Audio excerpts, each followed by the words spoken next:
Hello साथियों, कैसे हो आप सभी। साथियों, आज इस वीडियो में हम आपको बताने वाले हैं भारत के सबसे धार्मिक जगह के बारे में, और इसे योग नगरी के नाम से भी जाना जाता है। योग भारत से निकल के पूरे वर्ल्ड में यहीं से ही फैला है। तो आज हम बात कर रहे हैं ऋषिकेश के बारे में। यह एक ऐसी जगह है, यहाँ पे हर कोई घूमने गया भी है, और आप नहीं गए हैं तो आपके फ्रेंड में से कोई ना कोई यहाँ घूमने जरूर आया होगा। और यह जो टूर है आज का सिर्फ 2 दिनों के लिए है। तो इन 2 दिनों को आप किस तरह से घूमते हैं, गंगा आरती आपको कहाँ देखनी चाहिए, जहाँ पे हजारों लोग इकट्ठे हो जाते हैं शाम के समय, तो आपको सारी जानकारी दी जाएगी। तो चलिए साथियों, वीडियो शुरू करते हैं। नमस्कार साथियों, आपका स्वागत है मेरे चैनल टूर डी के राज। साथियों, अगर आप मेरे चैनल में पहली बार आए तो चैनल को जरूर सब्सक्राइब कर देना, वीडियो को लाइक कर देना, कमेंट और शेयर करना बिल्कुल भी मत भूलिएगा। चलिए वीडियो शुरू करते हैं। ऋषिकेश आना बहुत ईजी है। आप चाहे तो बस, ट्रेन, फ्लाइट किसी भी माध्यम से आ सकते हैं। बस और ट्रेन की बात करें तो सीधा आपको ऋषिकेश लेके आ जाएगी, जो कि बड़े बड़े राज्यों और शहरों से सीधा कनेक्ट है। वहाँ से आप ऑटो द्वारा राम झूला आ जाइए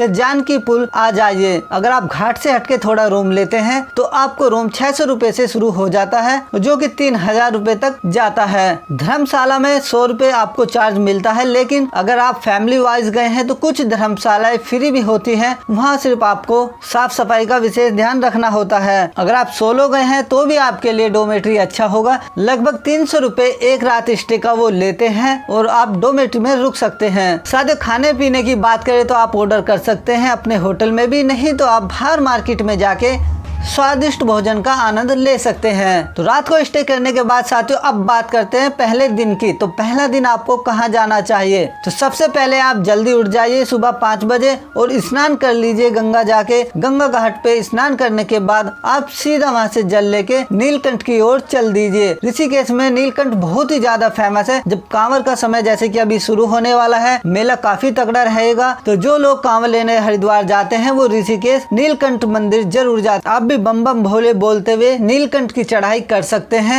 अगर आप यंग हैं तो पैदल ही जाइए। पैदल जाते समय आपको बहुत ही खूबसूरत नज़ारे देखने को मिलते हैं, और नेचर के बीच से होते हुए। अगर आप पैदल नहीं जाना चाहते हैं तो थोड़ी दूर जाने पे आपको टैक्सी की सुविधा मिल जाती है, तो उसके द्वारा भी आप जा सकते हैं, जो कि आपका 100 रुपए फेयर एक व्यक्ति का लेते हैं। तो नीलकंठ आने के बाद यहाँ पे आप नीलकंठ महादेव के दर्शन करते हैं, प्रसाद चढ़ाते हैं, जल चढ़ाते हैं, और कुछ देर वहाँ पे रेस्ट कीजिए। कोई झरना भी मिलता है वहाँ पे, चाहे तो आप जाके स्नान भी कर सकते हैं। वहाँ खाना पीना करने के बाद आप वहाँ से या तो पैदल ही आ जाइए या फिर टैक्सी द्वारा ही रिटर्न। नीचे आने के बाद साथियों, आप फिर से गंगा स्नान कीजिए, जो भी आपकी थकान थी वह दूर हो जाएगी। फिर आप अपने रूम पे जाके थोड़ा आराम कीजिए। फिर आपको शाम 5 बजे के लगभग गंगा घाट आ जाना चाहिए, जो कि परामर्श धाम है। यहाँ पे आपको भोले बाबा की बहुत बड़ी मूर्ति गंगा के बीच देखने को मिल जाएगी, और यहीं पे आरती होती है, जिसका आप आनंद लेते हैं। हजारों की भीड़ यहाँ पे इकट्ठा हो जाती है। यहाँ पे जो नज़ारा आपको देखने को मिलेगा पूरा भक्ति भाव से ये माहौल बना हुआ होता है। तो आपको यहाँ पहले ही आ जाना चाहिए, वरना आपको हो सकता है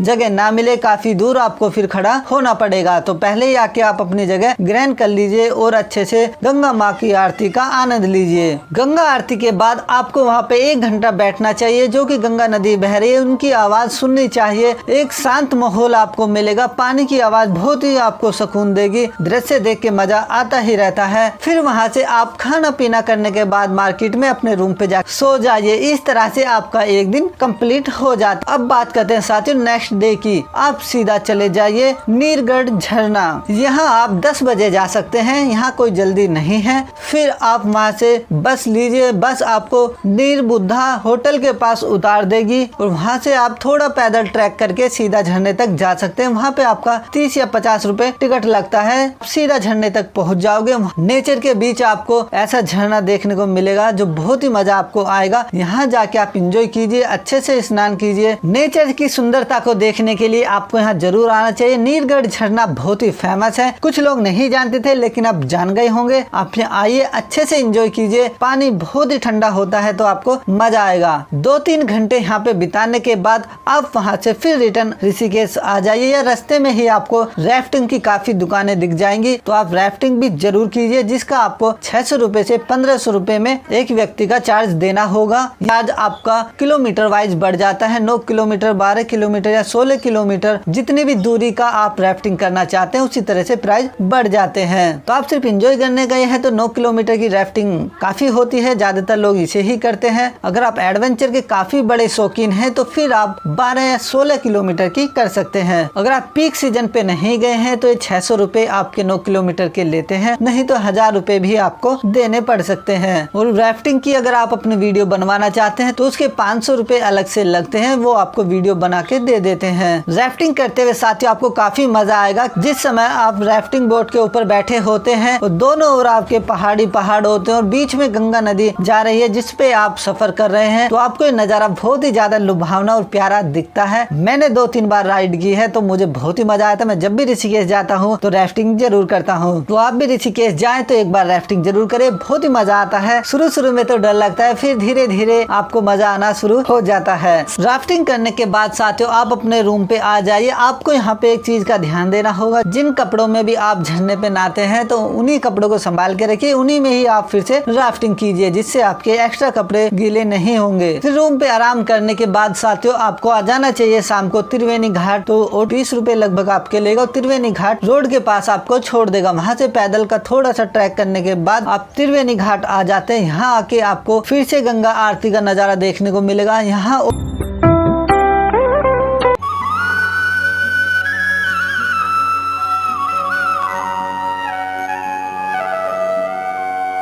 मानो तुम्हें गंगा माँ ना मानो तो बहता पानी। और भी बड़ी संख्या में भीड़ होती है। अगर आप समय से गए हैं तो आपको यहाँ पे नृत्य भी देखने को मिल जाएगा, जो कि गंगा आरती के घाट पे होता है। गंगा आरती का यहाँ पे भी आपको भव्य नजारा देखने को मिलेगा। उस गंगा आरती का आनंद लेने के बाद आप चाहे तो कुछ देर वहाँ पे ठहर सकते हैं। खाना पीना करने के बाद आप अपने रूम पे जाके रुक सकते हो, फिर आराम करके नेक्स्ट डे चाहे तो आप कैंपिंग करना चाहते हैं कैंप में चले जाइए। उसकी वीडियो मैं आपको लास्ट में लगा दूंगा, या फिर आप हरिद्वार आ जाइए, उसकी वीडियो भी मैं आपको लास्ट में ही लगा दूंगा। तो इस तरह से आपके दोनों दिन कवर हो जाते हैं। और आप चाहते हैं एक दिन और रूम नहीं लेना तो आपकी मर्जी है। जिस समय आप नीरगढ़ झरना पे नहाने जा रहे हो तभी आप चेकआउट करके जा सकते हैं और वहाँ से सीधा राफ्टिंग करने के बाद त्रिवेणी घाट आ जाइए। वहाँ से आप ट्रेन या बस लेके अपने घर आ सकते हैं, अगर आपको कहीं और घूमने नहीं जाना है। और आप जाते हैं कहीं और घूमने तो आपको स्टे करना ही होगा। तो साथ ही ये था आपका 2 दिन का सफर। आपको कैसा लगा है, जानकारी कैसे लगी, आप कमेंट में जरूर बताना। और आप मुझे इंस्टाग्राम पे भी कमेंट कर सकते हैं, 2DK36 मेरी आईडी है। तो आज के लिए इतना ही। तो साथियों मिलेंगे किसी और नई वीडियो में। तो आज के लिए इतना ही, तब तक के लिए टाटा, गुड बाय।